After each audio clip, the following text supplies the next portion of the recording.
nyonso bapapa balobaki na biso ntango ekoki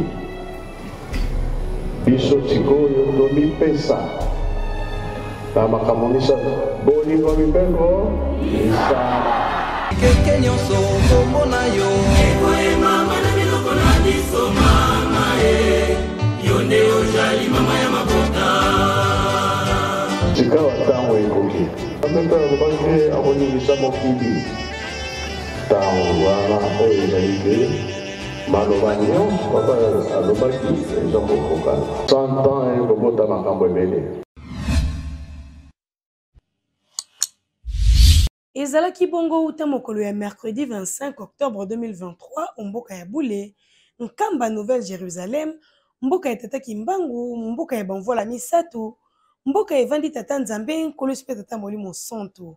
Esika wapi kimia mokili mobimba eko utaka.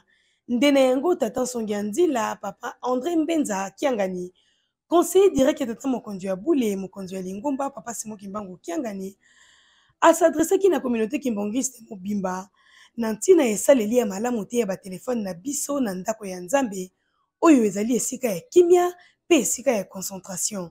Elongo na bino, tolanda communication ya nkolo. Esika wana soki tosali te ezali na biso mpasi. Tolandi communiquer na ndako ya Nzambe ndenge bauti koloba na tina ya ba telefone. Ezali nango ngonga mukuse oyo ezali toza na kati na ndako ya Nzambe okangi telefone.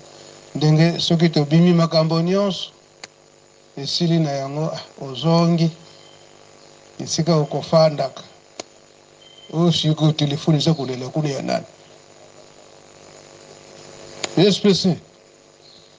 SPC nayoka kama bibeko te wala matumboli te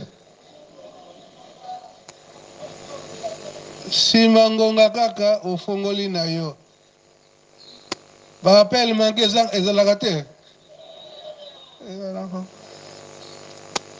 nyonso wana eza ba distraction ngonga oyo oza na ndako ya Nzambe likambo ya molimo kanga telefone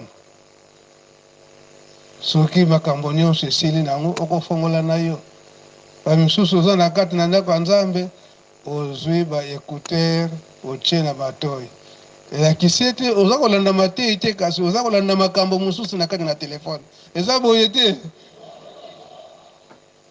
toza kotinda biso mabondeli makasi nyonso wana eza ba distraction ezali biloko ezali kosunga biso me landa nzela oyo ekosunga yo kasi oyo ekotia yo na ba distraction te.